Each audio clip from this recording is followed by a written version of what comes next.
Assalamualaikum warahmatullahi wabarakatuh. Alhamdulillahi rabbil alamin. Lakal hamdu wa ilaikal mustaka wa antal musta'an ya dzal jalali wal ikram. Allahumma fassalli wa sallim wa barik wa an'im ala sayyidil mursalin Muhammad sallallahu alaihi wasallam wa ala alihi wa sahbihi ajma'in, amma ba'du. Alhamdulillah, kita bersyukur kepada Allah Azza wa Jalla atas nikmat, karunia dan keberkahan yang Allah berikan kepada kita semua. Kita pada hari ini telah memulai satu hari yang penuh dengan keberkahan, dan ini seperti misteri box, Bapak Ibu sekalian. Beberapa orang-orang yang saya kenal itu sudah kembali kepada Allah pas sehari sebelum Ramadan. Artinya kita yang Allah berikan usia sampai sekarang ini, kita harus benar-benar bersyukur kepada Allah. Kita tidak tahu apakah kita bisa menuntaskan sampai akhir Ramadan atau di tengah-tengah kita juga kembali kepada Allah. Maka cara terbaik bagi kita untuk bersyukur atas nikmat Ramadan yang sekarang kita rasakan adalah jadikan Ramadan kita ini penuh dengan amal ibadah, penuh dengan kebaikan. Kita tak tahu apakah Ramadan ini Ramadan terakhir, wallahu a'lam bishawab, tapi kita yakin bahwa Ramadan kali ini, dan kita niatkan Ramadan kali ini menjadi Ramadan terbaik dalam hidup kita, insyaallah, amin ya rabbal alamin. Maka setelah kita bersyukur kepada Allah, bersalawat kita kepada baginda Nabi SAW, panutan dan teladan kita, mudah-mudahan kita semua mendapat syafaat beliau.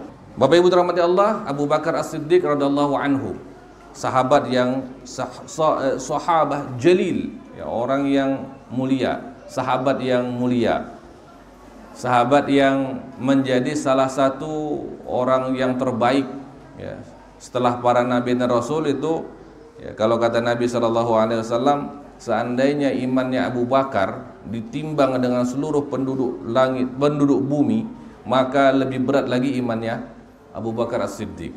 Bukan orang sembarangan. Nah, kita ingin kenal siapa dia. Kenapa? Agar kita dapat mengambil ibrah. Kalau kata Imam Hanafi, beliau sangat suka kajian tentang orang-orang soleh, tentang sahabat, tentang ulama-ulama, karena dapat mengambil ibrah yang lebih dekat, dapat kita terapkan dalam kehidupan kita sehari-hari. Nah, Abu Bakar As-Siddiq, saya yakin kita kenal semua dengan Abu Bakar As-Siddiq, tapi tahukah siapa nama asli Abu Bakar As-Siddiq? Ada yang tahu? Ini kita tahunya Abu Bakar, Ustaz. Pokoknya nama Abu Bakar, Ustaz. Abu itu ayah, Bakar itu bakar, berarti ayahnya si Bakar, kan gitu. Salah, bukan. Abu Bakar As-Siddiq itu adalah Abu Bakar itu sebuah julukan untuk pemimpin dari suku Taim. Jadi Abu Bakar gitu, pemimpin, ya. Nah, Abu Bakar bernama Abdullah bin Utsman bin Amir At-Taimi. Nasab beliau bertemu dengan nasabnya Nabi di Murrah, ya, generasi ke-8 di atas, Murrah bin Ka'ab. Jadi masih ada kekeluargaan juga dengan Nabi SAW. Dan panggilan beliau adalah Abu Bakar As-Siddiq. Satu lagi ada satu namanya, panggilannya itu namanya Al-Atiq. Atiq. Kenapa? Karena beliau sangat tampan. Abu Bakar ini tampan orangnya, ya, ganteng, maka disebut Atiq, orang yang ganteng. Dan di lain sisi juga disebut sebagai Al-Atiq karena dia dapat kebebasan dari azab api neraka. Coba bayangkan Bapak Ibu sekalian, ya, siapa di antara kita yang sudah dapat jaminan itu? Kan tidak ada. Abu Bakar As-Siddiq dapat jaminan, Al-Atiq, orang yang sudah dibebaskan dari azab api neraka.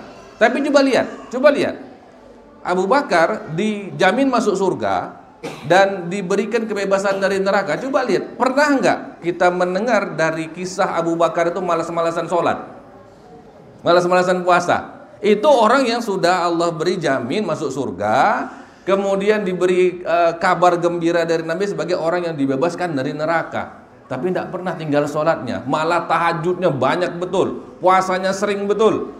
Ya, kita jaminan apapun tidak ada. Nama pun bukan nama-nama ahli surga kita. Nama si David lah, ya, nama Suryandi lah, nama saya itu kan. Tidak ada nama-nama Arab, nama-nama apa namanya Abdullah, ya Abdullah itu kan bagus ya. Tapi kita malas, sholat malas, tahajud malas. Ya, gimana kita ini, subhanallah. Kamu ambil ibrah dari Abu Bakar As-Siddiq, beliau salah satu panggilannya adalah Atiq. Ya, orang yang dibebaskan dari neraka. Ayahnya bernama Abu Quhafa Utsman bin Amir dan ibunya bernama Ummul Khair Salma bin Sakhar. Ya. Beliau dilahirkan di Mekah tahun 573 Masehi. Ya, 573 Masehi artinya lebih kurang 2 tahun, ya, 2 tahun lebih semenjak kelahiran Nabi Shallallahu Alaihi Wasallam. Nabi 571 Masehi. Kalau Abu Bakar 573. Jadi memang dekat umurnya. Nah, beliau memiliki istri. Nah, kalau istrinya nih 4. Ya itu. Jadi ya, beliau lain lah, makomnya lain ya. Nah, ada Qutailah binti Abdul Uzza, ada Ummu Ruman binti Amir, ada Asma binti Umais, dan ada Habibah binti Kharijah. Dan anak beliau ada 3 laki-laki dan ada 3 perempuan. Yang pertama namanya Abdullah, yang kedua namanya Abdurrahman, yang ketiga namanya Muhammad. Jadi Abu Bakar juga menamakan salah satu putranya dengan nama Nabi Muhammad. Ya. Kemudian putrinya ada Asma, ya, Asma binti Abu Bakar. Kemudian yang paling terkenal adalah Sayyidah Aisyah radhiallahu anha, dan ada namanya Ummu Kulsum, mirip dengan anaknya Nabi Shallallahu Alaihi Wasallam juga namanya. Nah, ciri fisik dari Abu Bakar. Abu Bakar itu yang pertama berkulit putih, ya khas orang Arab. Ya, tapi Arab ini ada 2, ada Arab keling juga ada, Arab yang hitam. Ya, ada ke Arab maklum lagi-lagi ya. Jadi kalau kita ketemu orang Sudan, Bapak Ibu sekalian, orang Sudan, kalau kita berangkat umroh atau haji, orang Sudan itu orang Arab, As-Sudani, orang Arab. Walaupun di peta itu di Afrika mereka Arab yang hitam. Arab Yaman juga agak-agak hitam. Di orang Mekah sendiri itu ada yang hitam, ada yang putih. Nah, kalau yang Quraisy biasanya putih. Ya, biasanya putih. Jadi Abu Bakar masuk yang putih karena memang Quraisy. Kemudian Abu Bakar ini bertubuh kurus, orangnya kurus. Ya, orangnya kurus. Sehingga kan ada hadis Nabi tentang isbal, ya. Salah pakaiannya julur ke bawah. Karena kan orang Arab pada pakai sarung, Pak. Bu, pakai sarung. Jadi kalau kita mau ikut sunnah, Nabi pakai sarung ke celana panjang. Nah, itu sunnah, ya, ke sarung. Terus karena Abu Bakar ini kurus, jadi sarungnya sering melorot. Ya. Kata Nabi kan, wailul aqab minan nar, kan, celakalah pakaian yang terseret-seret yang sampai ke mata kaki, karena memang kebiasaan orang Arab kalau dia mau menyombong dipanjangkan pakaiannya begitu. Ya, Abu Bakar takut dengar hadis itu. Ya. Lalu gimana? Ya Rasulullah, aku ini sering melorot ini sarungnya. Ya. Gimana, saya kena nggak sama api neraka ini? Kata Rasulullah, ya, innaka lasta minal khuyala. Wahai Abu Bakar, kau bukan termasuk orang yang menyombong-nyombongkan diri. Nah, di situ kemudian ulama mengambil sebagai ibrah. Oh, ini penyebab tidak boleh memanjangkan pakaian khuyala, itu sombong. Kan itu dia. Nah, jadi gara-gara Abu Bakar juga itu. Kalau ndak ada itu, ndak bisa, Pak. Celana-celana kita ini di bawah mata kaki, neraka semua jadinya. Untung ada Abu Bakar. Abu Bakar penyelamat kita yang masih panjang-panjang ke bawah mata kaki, ya. Kemudian ciri fisiknya berambut tebal dan wajahnya tirus. Lalu matanya sering memakai celak. Nah, celak mata itu sunnah Nabi, ya. Sunnah Nabi Sallallahu Alaihi Wasallam. Jadi Abu Bakar seperti itu. Nah, kehidupan Abu Bakar, beliau adalah seorang pedagang yang kaya. Memang kaya betul. Abu Bakar orang yang kaya, dan semenjak beliau belum masuk Islam lagi, beliau sudah punya prinsip kalau namanya sedekah all out. Sedekah banyak. Sebelum masuk Islam lagi memang sudah seperti itu. Ya, maka kalau kita lihat Abu Bakar itu termasuk salah seorang sahabat kaya yang hartanya nggak habis-habis, yaitu Abu Bakar salah satunya. Karena kalau udah sedekah semua, all out, ya, langsung semua. Ya. Ketika dalam salah satu perang, Rasulullah meminta para sahabat, wahai sahabatku, siapa yang mau membiayai perang nih? Datang Utsman, ya Rasulullah, aku biayai sekian, 1/3 hartaku itu. Ya, datang Umar, ya, 50%, ya, setengahnya Rasulullah. Datang Abu Bakar, aku tinggalkan anak dan istriku, ya, hanya kepada Allah Subhanahu wa Ta'ala. Semua hartaku ambil ya Rasulullah. Ya, semua pun terdiam. Wah, enggak ada yang berani seperti itu. Kita pun enggak berani. Jangan coba-coba. Jangan coba-coba. Ya. Karena iman kita nggak seperti imannya Abu Bakar. Ya, Umar aja nggak sanggup. Ya, Umar sendiri nggak sanggup. Utsman nggak sanggup. Ya, maka kita sudahlah. Kita tahu umat akhir zaman ya. Jadi, tapi jangan pelit juga lah ya. Jangan pelit juga. Kemudian Abu Bakar merupakan ahli nasab. Ahli nasab. Tahu ahli nasab? Orang yang faham nasab seseorang gitu. Hafal nasab orang lain, nasab suku lain, dapat melacak. Itu salah satu keahlian dari Abu Bakar. Sekarang, nggak usah jauh-jauh. Bapak Ibu sekalian, sanggup nggak menyebut nama ayah kakek 5 generasi ke atas? Ada yang hafal nggak? Saya juga nggak hafal. Ya, apalagi saya. Ya, nama kakek saya ya sudah nama orang Batak, ya kan? Kristen pula lagi kan? Nah, sulitlah saya menghafalnya. Mau dihafal pun rugi, ya kan? Kalau habaib enak. Ini keturunan Nabi begitu mulia semua. Kalau saya agak-agak susah menghafalnya itu. Ya. Kemudian Abu Bakar dermawan dan bijaksana sehingga banyak orang yang datang kepada Abu Bakar untuk minta nasihat.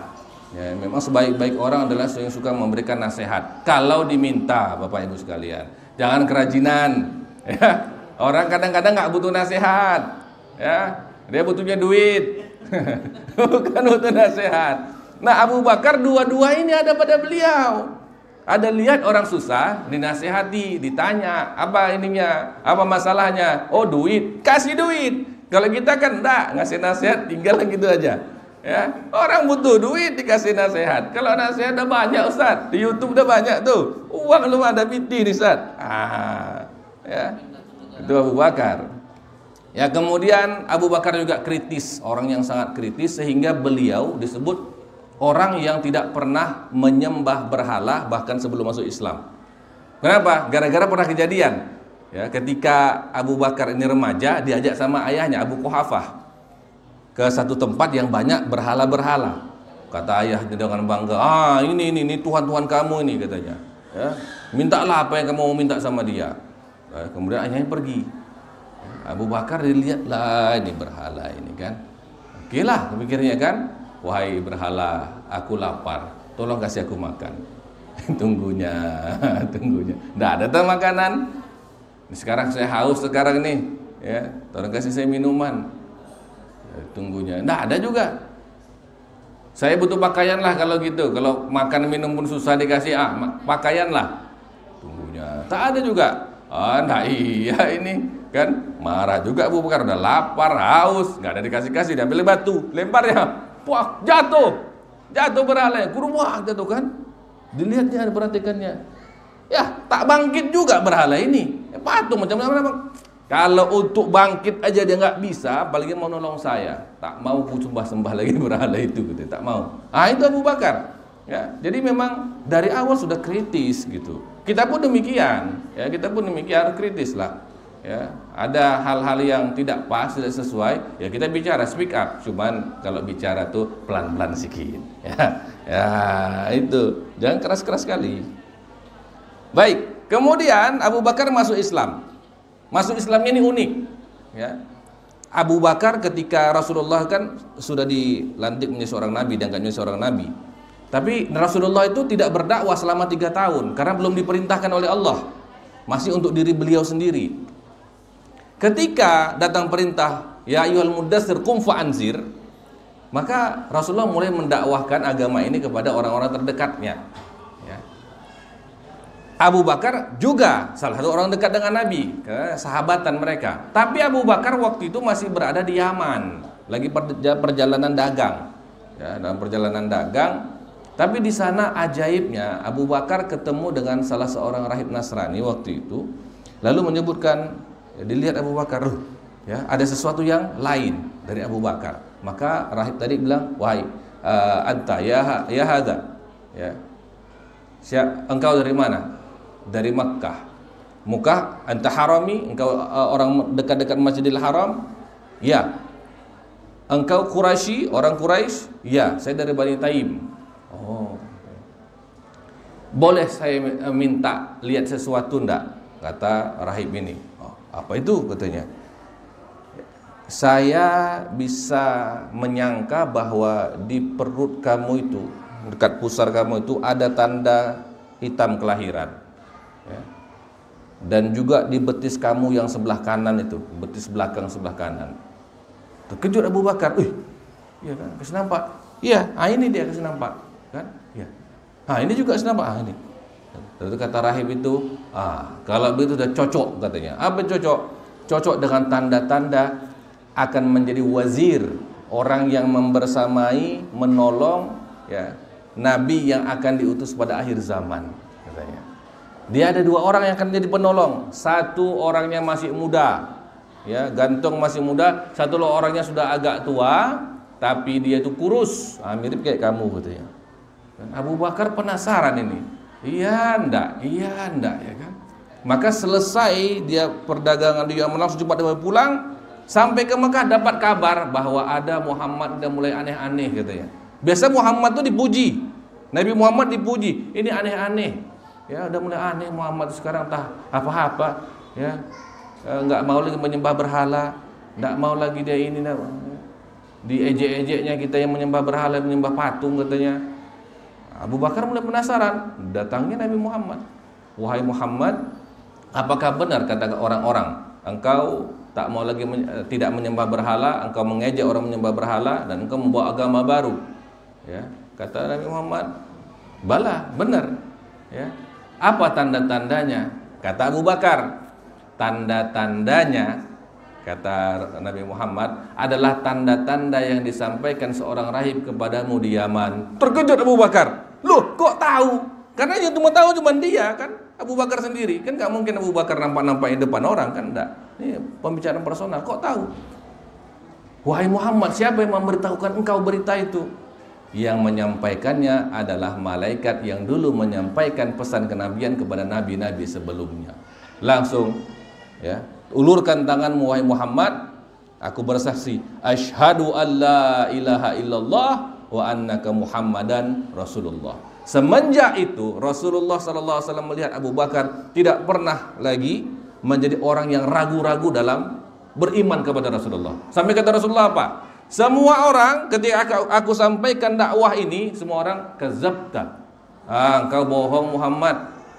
Tetapi Abu Bakar, ketika aku sampaikan tentang berita kenabian, sadaqta, yang kau benar. Bahkan ketika Nabi Isra dan Mi'raj, semua orang enggak percaya. Mana ada pula cerita sampai ke Masjidil Aqsa, balik lagi. Tapi ketika Abu Bakar apa? Idza qala hakadha Muhammad fasadaqa. Kalau memang itu kata Muhammad, itu benar, kata Abu Bakar As-Siddiq. Maka beliau menjuluki sebagai As-Siddiq, orang yang benar-benar mempercayai dan membenarkan apapun kata Rasulullah sallallahu alaihi wasallam. Itu adalah imannya Abu Bakar. Kita ingin mengambil ibrah dari Abu Bakar bahwa segala yang disampaikan oleh Allah dalam Al-Qur'an, segala yang disampaikan Nabi dalam hadis-hadis, yakinlah. Apalagi hadis yang sahih, ya. Kalau hadis-hadis yang dhaif, apalagi hadis yang maudhu, itu tak usahlah. Tapi yang sahih, ya, seperti apa? Seperti sedekah, ya, melipat gandakan pahala, dibalas 10 kali lipat. Percaya enggak? Percaya enggak? Terus kenapa sedekahnya masih sedikit? Kalau percaya kan banyak jadinya sedekahnya, iya kan? Masih mikir-mikir Ustaz, ya, belum sampai imannya seperti Abu Bakar. Ya, kita semua demikian, tapi kita berusaha sedikit demi sedikit yakin apa yang kita sedekahkan, apalagi bulan Ramadan. Ya, afdalu sedekah fi Ramadan. Sebaik-baik sedekah itu bulan Ramadan. Ya. Maka insyaallah kita semua juga yakin sebagaimana yakinnya Abu Bakar As-Siddiq. Mudah-mudahan Allah memberkahi kita semua. Terima kasih banyak atas perhatiannya. Jumpa lagi di hari Kamis berikutnya dan semoga selalu sehat, selalu bertambah amalannya. Ya, mudah-mudahan kita semua menjadi orang-orang bertakwa. Amin ya rabbal alamin. Terima kasih banyak. Subhanakallahumma bihamdik, asyhadu an la ilaha illa anta astaghfiruka wa atubu ilaik. Assalamualaikum warahmatullahi wabarakatuh.